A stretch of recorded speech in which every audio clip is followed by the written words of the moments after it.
Hello అండి, మీరు ఎప్పుడైనా చెక్కు రాయాల్సి వస్తే ఈ విషయాలు తప్పక తెలుసుకోవాలండి.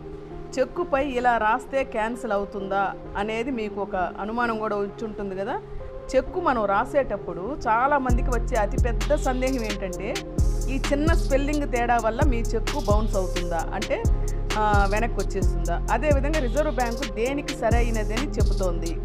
మీ చెక్కు ఆగిపోకుండా ఉండాలంటే మీరు ఏ పదాన్ని వాడాలి, సరైన పదం ఏంటో, ఏది వాడితే మంచిదో మనం ఇప్పుడు తెలుసుకుంటాం. మామూలుగా ఈ ఫైనాన్షియల్ ట్రాన్సాక్షన్స్కు ఇప్పటికీ చెక్కు అనేది ఒక ముఖ్య సాధనం అన్నమాట. చెక్కు ఫిలప్ చేసేటప్పుడు తేదీ, అమౌంటు, సంతకం వంటి ప్రతి వివరము చాలా కీలకము, అందులో ఇంపార్టెంట్. అయితే చాలామందిని కంగారు పెట్టే ఒక విషయం ఏమిటంటే, కొంతమంది సపోజ్ 1 lakh 2 lakhs అట్లా రాయాలనుకున్నప్పుడు 1,00,000 వంటి పెద్ద మొత్తాలను పదాల్లో రాసేటప్పుడు 1,00,000 అని రాయాలా లేక ల్యాక్ అని రాయాలా అనే సందేహం వస్తుంటుంది కదా. ఈ చిన్న స్పెల్లింగ్ తేడా వల్ల చెక్కు తిరస్కరణకు అంటే బౌన్స్కు గురవుతుందా అనే ఆందోళన చాలామందిలో ఉంటుంది. ఈ విషయంలో వాస్తవంగా ఆమోదయోగ్యమైనది ఏమిటో, బ్యాంకులు దేనికి ఇంపార్టెన్స్ ఇస్తాయో మనం ఇప్పుడు తెలుసుకుంటాము. 1,00,000కి ల్యాక్కి మధ్య అసలు తేడా ఏంటి? ల్యాక్ అంటే ఒక రకమైన ద్రవం లాంటి మీనింగ్ అనమాట. యాక్చువల్గా ఇన్సెక్ట్స్ సెక్రేట్ చేసేది. సో అది పక్కన పెడదాం. 1,00,000కి ల్యాక్కి మధ్య అసలు తేడా ఏమిటంటే, దేశంలో ఈ రెండు పదాలను సాధారణంగా 1,00,000 మొత్తాన్ని సూచించడానికి ఉపయోగిస్తారు. అయితే సాంకేతికంగా చూస్తే ఈ రెండింటికి మధ్య తేడా ఉంది. అదేంటంటే, 1,00,000 అంటే భారతీయ నంబరింగ్ వ్యవస్థ ప్రకారం ఇదే సరైన స్పెల్లింగ్. భారతీయ కరెన్సీ నోట్లు, అధికారిక డాక్యుమెంట్ల పైన కూడా ఇదే స్పెల్లింగ్ ఉంటుంది. ఏది 1,00,000 అనే స్పెల్లింగ్ మాత్రమే ఉంటుంది. ఇకపోతే ల్యాక్, దీన్ని చాలామంది మాట్లాడేటప్పుడు జనరల్గా వాడుతుంటారు. 1 lakh 2 lakhs అట్లా. ఇది సాంకేతికంగా సరైన పదం కాదు, కానీ అందరికీ అర్థమవుతుంది. సరైన పదం కానప్పటికీ అందరికీ అర్థమవుతుంది. ఇంగ్లీష్ డిక్షనరీల ప్రకారం ల్యాక్ అనేది ఏంటంటే, నిందాక చెప్పా కదా, కీటకాల ద్వారా స్రవించబడే ఒక రకమైన రెజిన్ని సూచిస్తుంది. సో ఇది ఇలా ఉంటే మన ఆర్బీఐ దేనికి ప్రాధాన్యం ఇస్తుంది అంటే, చెక్కులు రాసే వినియోగదారులకు 1,00,000 లేదా ల్యాక్ ఉపయోగించాలా అని రిజర్వ్ బ్యాంక్ ఆఫ్ ఇండియా నేరుగా ఎటువంటి బహిరంగ సూచనలు ఇవ్వనప్పటికీ బ్యాంకులు అనుసరించాల్సినటువంటి అంతర్గత మార్గదర్శకాలను మాత్రం జారీ చేసింది. అంటే బ్యాంకులకు జారీ చేసిన మార్గదర్శకాల్లో సరైన ప్రామాణిక స్పెల్లింగ్గా 1,00,000 ఉపయోగించమని సలహా ఇచ్చింది. ఈ ప్రాధాన్యత ఆర్బీఐ అధికారిక వెబ్సైట్లో స్పష్టంగా కనిపిస్తుంది కూడా. కాబట్టి 1,00,000 అనేది అధికారికంగా సిఫార్సు చేయబడిన స్పెల్లింగ్. సో ఇప్పుడు మనకి ఏమర్థమైంది, ల్యాక్ కంటే 1,00,000 అనేది సిఫార్సు చేయబడింది అనమాట.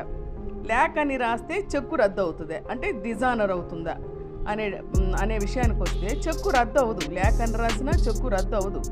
మీరు ల్యాక్ అనే స్పెల్లింగ్ను ఉపయోగించినంత మాత్రాన మీ చెక్కు బౌన్స్ కాదు. ఈ స్పెల్లింగ్ దేశంలో విస్తృతంగా అర్థమవుతుంది కదా. దీనికి సంబంధించి ఆర్బీఐ ఎటువంటి కఠినమైన ప్రజా నియంత్రణను జారీ చేయలేదు. కాబట్టి చాలా బ్యాంకులు 2 వెర్షన్లను అంగీకరిస్తున్నాయి. చెక్కుల విషయంలో బ్యాంకులు ప్రాథమికంగా దృష్టి సారించేది ఒకటి, స్పష్టత. అంటే చెక్కు ఎలా ఉండాలంటే స్పష్టత, సరిపోలిక. అంటే స్పష్టత అంటే ఏంటంటే, పదాలలో రాసిన మొత్తం స్పష్టంగా ఉందా. అదేవిధంగా సరిపోలిక అంటే ఏంటంటే, పదాలలో రాసిన మొత్తమును అంకెలలో రాసిన మొత్తం రెండు కరెక్ట్గా ఉన్నాయా లేదా, ఇదనమాట సరిపోలిక. సో స్పష్టత కరెక్ట్గా ఉండాలి, సరిపోలిక కరెక్ట్గా ఉండాలన్నమాట. ఏది వాడడం ఉత్తమము అని మనం చూస్తే, ముఖ్యంగా ఆర్థిక లేదా అధికారిక పత్రాలతో వ్యవహరించేటప్పుడు 1,00,000 ఉపయోగించడమే తెలివైన సరైన పద్ధతి. ఇప్పుడు మనకేమర్థమైంది, ల్యాక్కు బదులు 1,00,000 రాయడమే 1,00,000 ఉపయోగించడమే సరైన పద్ధతి. 1,00,000 ఉపయోగించడం వలన భారతీయ ఆర్థిక వ్యవస్థ ప్రణాళికకు అనుకూలంగా ఉంటుంది. బ్యాంకింగ్ ప్రమాణాలకు ఖచ్చితంగా సరిపోతుంది. గందరగోళం లేదా సందేహాలు ఉండవు. ల్యాక్ అని రాసినా మీ చెక్కు బౌన్స్ అయ్యే ప్రమాదం లేనప్పటికీ 1,00,000 అని రాయడం అలవాటు చేసుకోవడం మంచిది. ఇంకొక విషయం ఏంటంటే మీరు డేటు కరెక్ట్గా వెయ్యాలి. చెక్ అమౌంట్ని రూపీస్ దగ్గర ఆనించి రాయాలి. దానికి మధ్యలో గ్యాప్ ఉండకూడదు. అలాగే వర్డ్స్లో డిజిట్స్లో కూడా కరెక్ట్గా ఉండాలి. ఇంకో ముఖ్య విషయం ఏంటంటే ఇవన్నీ చెక్కులంతా రాసిన తర్వాత మీ సంతకం అనేది మీ ఒరిజినల్ బ్యాంక్ అకౌంట్ ఓపెన్ చేసినప్పుడు ఎలా ఉందో అలానే ఉండాలి. ఒకసారి బౌన్స్ అయిందంటే మీరు ఈ రాయడంలో తప్పు అనుకుంటారు, కానీ సంతకంలో కూడా తప్పు ఉండొచ్చు అనేది మీరు అప్పుడప్పుడు మీ బ్యాంక్కి వెళ్ళి మీ సంతకాల్ని మీరు వెరిఫై చేసుకుంటూ ఉండాలి. లేదంటే మీరు ఇప్పుడు ప్రజెంట్ ఏ సిగ్నేచర్ ఉందో దాన్ని అక్కడ అప్డేట్ చేసుకుంటూ ఉండాలి. ఇదండి ఈ వీడియో. చెక్కు రాయడానికి ఉన్న సందేహాలు తీరిపోయాయనుకుంటాను. ఈ వీడియో మీకు నచ్చితే లైక్ చేయండి, షేర్ చేయండి. ఎవరికన్నా ఉపయోగపడుతుంది అనుకుంటే వాళ్ళకి ఇది ఇన్ఫర్మేషన్ ఇవ్వండి. ఈ వీడియోని చూసినందుకు చాలా థ్యాంక్స్. మరిన్ని బ్యాంకింగ్ విషయాల కోసం మీరు సుజాత బ్యాంకర్ వరల్డ్ని ఫాలో అవ్వండి. Thank you for watching video.